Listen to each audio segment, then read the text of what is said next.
Yo aprendí como yo pude, pues a mí nadie me enseñó el español. Yo solo aprendí solamente escuchando de otras personas. Así fue como aprendí a hablar yo. Y aún no, así no lo hablo muy bien. Todavía me tenemos falta una mucho para herencia de nuestros antepasados que se ha ido a tu preservando, costado, oliendo a verdes sausales, a pitangas y guayabos, como una suave caricia eternamente pasando. Para hacer sobre todo un camino poncho de 2 piedras, semanas. de fina arena y Incluyendo en ese feriado, que los domingos no trabajamos. fue la tierra inundada. Lógicamente, si los niños, las personas jóvenes no hablan el español, no llegan a captar exactamente Belice. la cultura Y vivimos en la aldea de San Antonio, aldea indígena en Belice. Mejor. Parece mentira, no nos conocemos bien, nos conocemos muy mal. Claro que eso tiene grados diferentes. Con aiutorio de nuestro dueno, dueno Cristo, dueno Salvatore, qual dueno geten a honore, e qual dueno tiener ela mandatione, con Patre, con Espíritu Santo, en los siéculos de los siéculos, facanos Deus omnipotes, tal servicio fere que denante la sua face gaudioso segamus. Amén.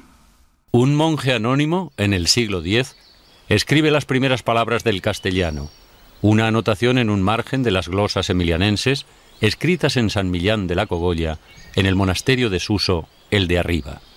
En el mismo documento se recogen también las primeras palabras escritas en vascuence. Del monasterio solo queda la iglesia, donde se encuentra la tumba vacía de San Millán, pastor y ermitaño, apartado del mundo para vivir en oración, hasta su muerte en el año 574. En el pórtico se encuentran enterrados los 7 infantes de Lara, su ayo y 3 reinas de Navarra.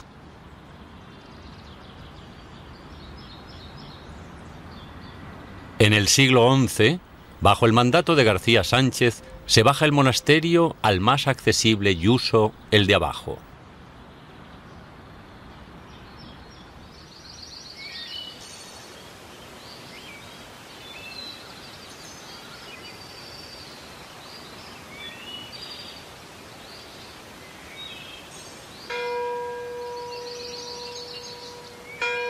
San Millán se constituye en aula del castellano desde su biblioteca y archivo, el más importante de Europa durante mucho tiempo, que alberga códices, valiosos ejemplares, documentos originales y otros tesoros.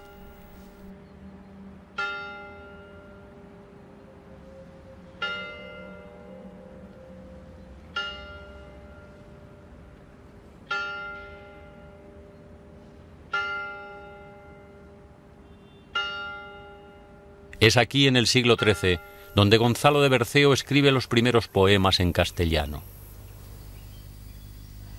De un otro milagro vos querría contar, que cuntió en un monje de hábito reglar.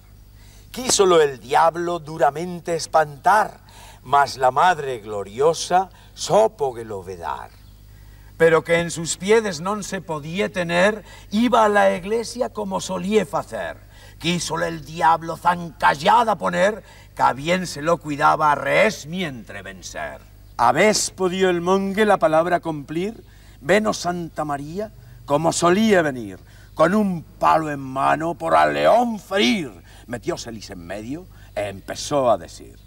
Empezóle a dar de grandes palancadas, no podían las menudas escuchar las granadas. Es un gran escribidor, no en vano está considerado pues, el primer poeta en lengua castellana, y por otra parte echa también mano de todo lo que es la tradición juglar más popular. Por eso a mí lo que más me interesa de Gonzalo de Berceo, y hasta desde el punto de vista dramático y de puesta en escena, pues son los milagros de la Virgen, ¿no? Donde efectivamente se condensa esto y donde nos damos cuenta por los argumentos que toca mucho y muy directamente pues, a la picaresca. Lo que es claro es que los milagros también fueron cantados por los juglares, ¿no? Quiero hacer una prosa en román paladino, ¿no? En una prosa en la cual pueda hablar con mi vecino, dice, no solamente con el cura nato y con los prelados y con los nobles. En el monasterio se conjugan diferentes estilos.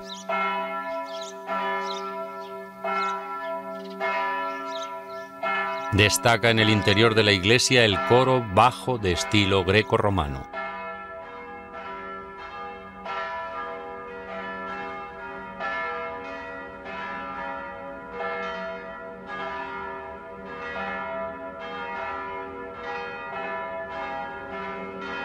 El púlpito plateresco tallado en madera de nogal.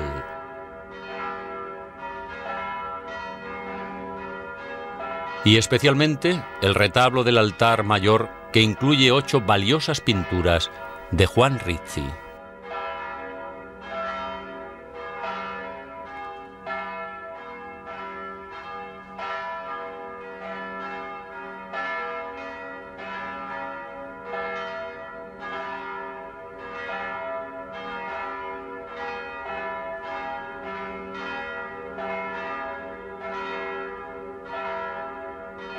El edificio alberga numerosas obras de arte, entre las que se encuentran las arquetas con marfiles.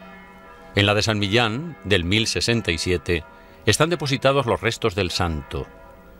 Estas piezas maestras de la heboraria hispana medieval muestran influencias bizantinas, pero enclavadas en la tradición mozárabe. La otra arqueta, de menores dimensiones, contiene los restos de su maestro, San Felices, y es obra del 1090. Los techos de la sacristía del siglo XVIII conservan la riqueza de su color original y no han sido nunca restaurados.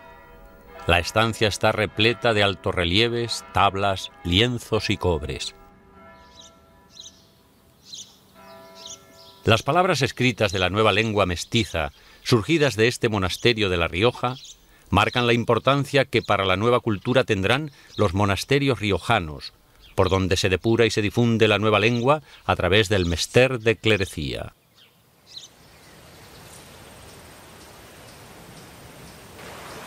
A poca distancia de San Millán se encuentra Cañas y su monasterio cisterciense.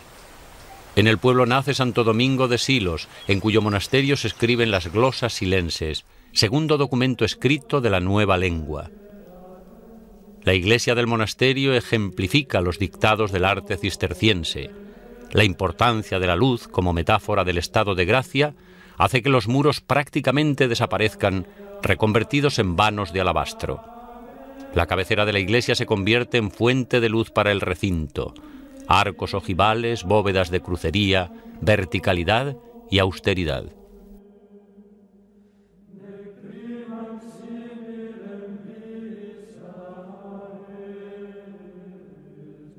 La orden rechaza la representación de la figura humana, por lo que la decoración es en su mayor parte vegetal.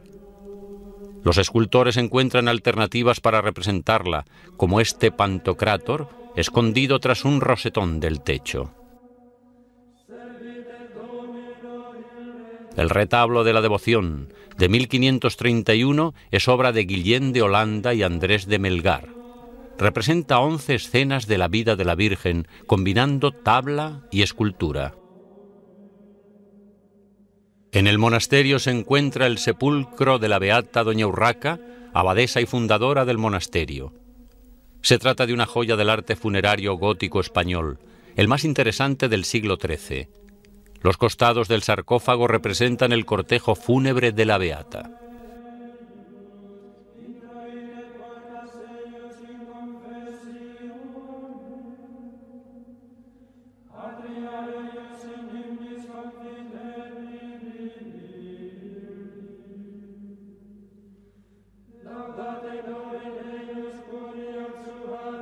Entre los tesoros pictóricos del monasterio destaca una serie de lactatios de San Bernardo, amamantado por la Virgen. El santo es uno de los artífices de la devoción mariana y se dice que los elogios que le proporcionó merecieron de María alimentar con su leche a la boca que tanto la había alabado. El Valle de Valvanera, o Valle de las Veneras, se denomina así por los numerosos restos fósiles que se encontraron allí. En tiempos paganos pudo haber existido en el valle un centro de devoción a Venus, Venere. En lo más profundo del valle, encaramado a una ladera de la Sierra de San Lorenzo, se encuentra el monasterio de Santa María de Valvanera, sede de la imagen de la patrona de La Rioja, que dará nombre a una de las naves que parte con Colón hacia el descubrimiento de América, la Santa María de Valvanera, su nombre completo. Se representa a esta Virgen en el interior de un árbol seco.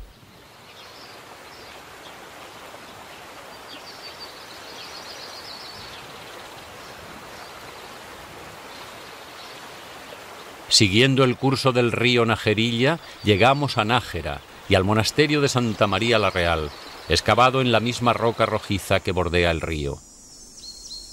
En el año 1044, el rey don García entra tras una perdiz en una cueva.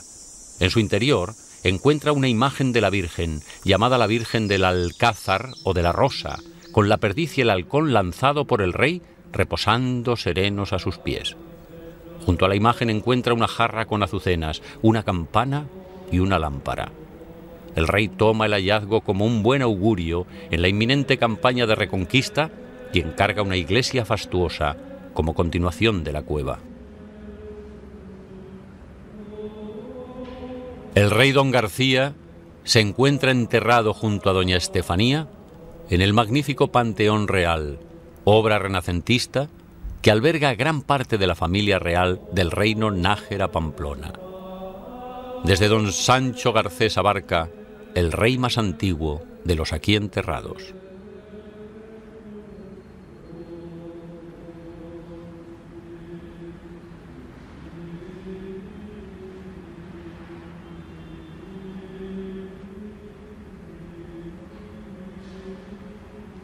En el Panteón de los Infantes se encuentra el sepulcro de doña Blanca de Navarra, un sarcófago románico del siglo XII que incluye un raro relieve del Pantocrátor. Aquí yace la reina doña Blanca, pura y cándida en el espíritu, agraciada en el rostro y agradable en la condición.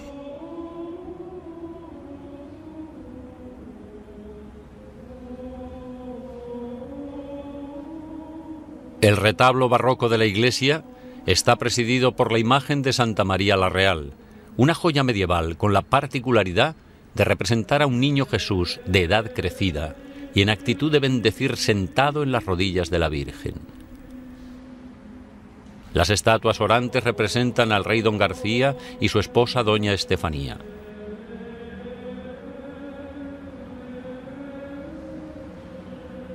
El coro es célebre por su espectacular sillería gótico flamígero, representativa del estilo Reyes Católicos.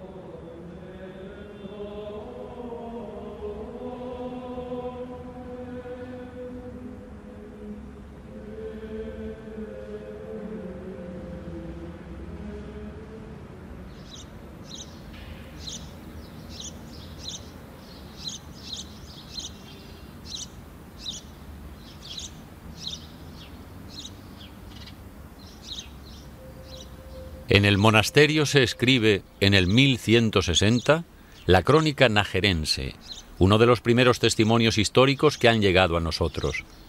Esta crónica se pone en escena anualmente en el monasterio y en el claustro de los caballeros. En ella se cuenta la historia-leyenda de don García, rey fundador, y las historias del conde Rodrigo, Diego Porcelos, los jueces de Castilla y otros personajes de distintas épocas.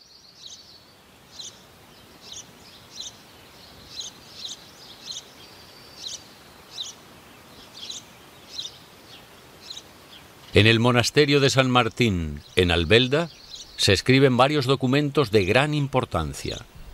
La Crónica de Albelda, del 883, es también una crónica narrativa histórica.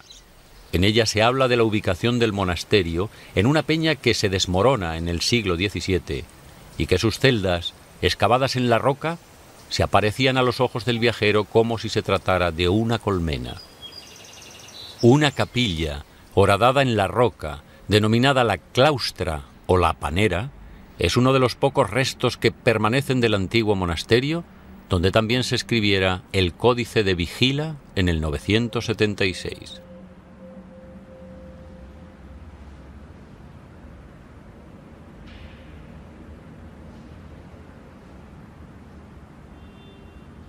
En el interior de la iglesia parroquial de Albelda se conserva un magnífico retablo renacentista.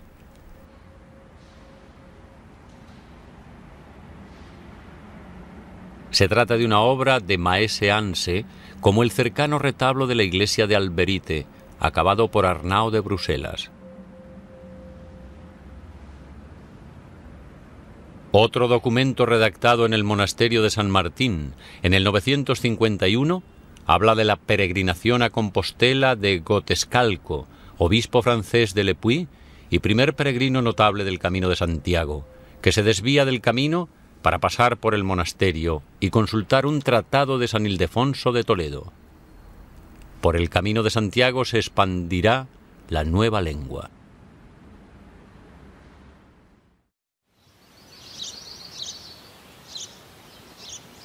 El castellano, cuando se va convirtiendo en una lengua de cultura cada vez más expandida en relación con el Camino de Santiago, se expande, como dice la conocida tesis de Menéndez Pidal, en Cuña, desde los reinos del norte y fundamentalmente desde las zonas limítrofes a vascongadas al País Vasco, hacia el sur. Y como digo, en Cuña, también es cierto que estos caminos transversales, los que dan los valles, los que dan los ríos que recorren de este a oeste o de oeste a este la península, son lugares apropiadísimos para que la cultura y la lengua se uniforme.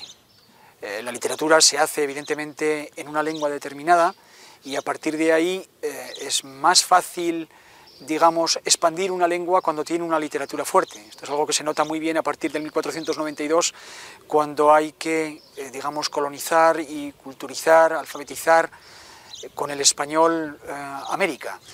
En este sentido, la importancia del mester de juglaría y posteriormente del de clerecía van a ser importantísimas, y aquí nos volvemos otra vez a encontrar con la unión entre el Camino de Santiago y lo que es toda la expansión de la cultura, y en este sentido de la cultura castellana.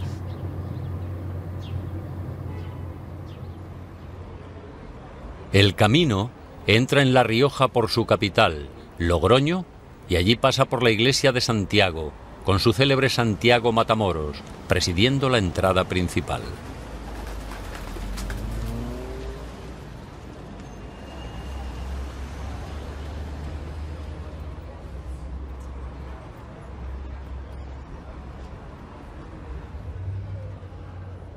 En la antigua muralla medieval de la ciudad se abre la Puerta del Peregrino.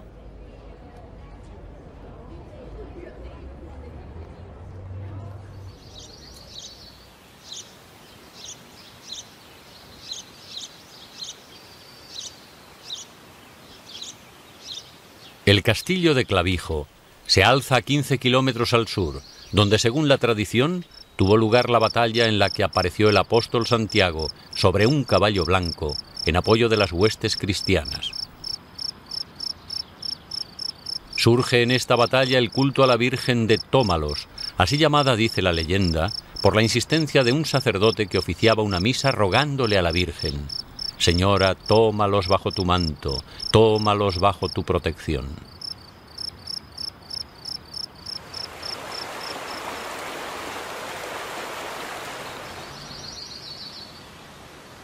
La Virgen de Tómalos se encuentra en Torrecilla, en Cameros, en una discreta ermita a pocos kilómetros del pueblo, situada en una peña sobre el valle del río Iregua, que oculta un rico interior cuidadosamente conservado.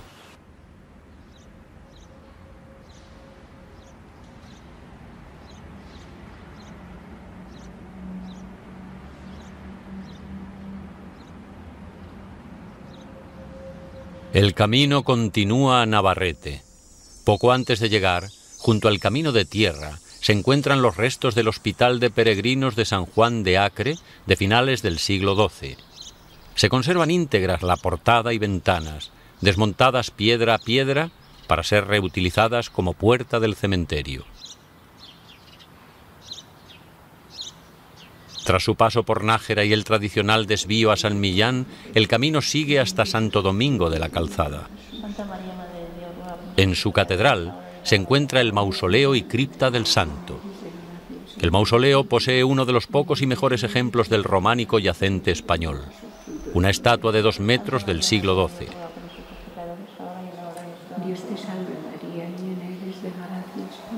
Bajo este, en la cripta se encuentra el sepulcro relicario con el cuerpo del santo.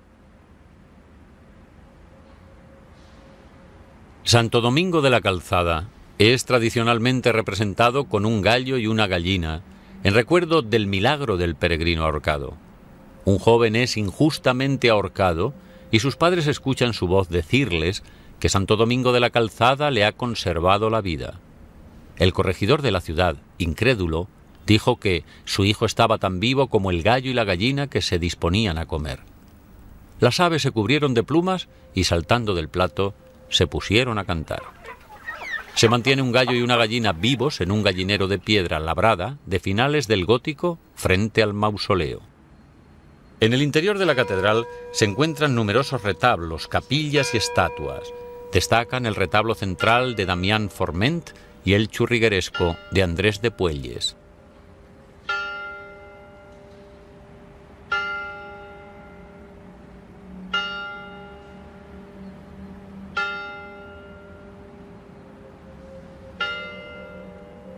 Las 9 tablas atribuidas a Fernando Gallego y Andrés de Melgar representan la vida de Santo Domingo. Como el episodio de los peregrinos que, después de insultar al santo, se baten en las afueras, y el perro fiel, que habiendo visto la ofensa perpetrada al santo, le trae la mano cercenada de uno de ellos. Grañón es el paso final del Camino de Santiago en La Rioja. A pocos kilómetros de aquí, el camino se adentra en Burgos, llevando la nueva lengua y la nueva cultura.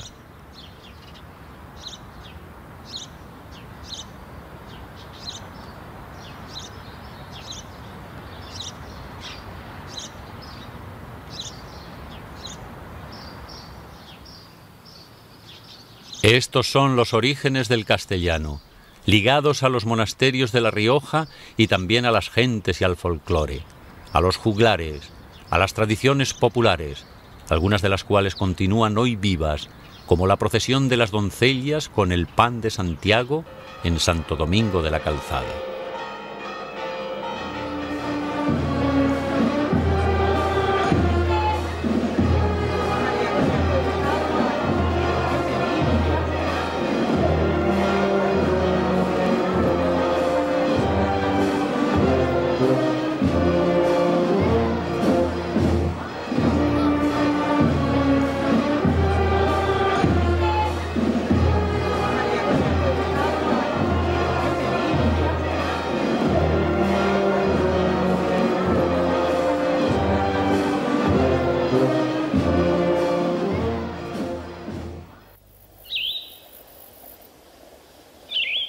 Y en Anguiano, la danza de los jóvenes sobre zancos por las empinadas calles del pueblo.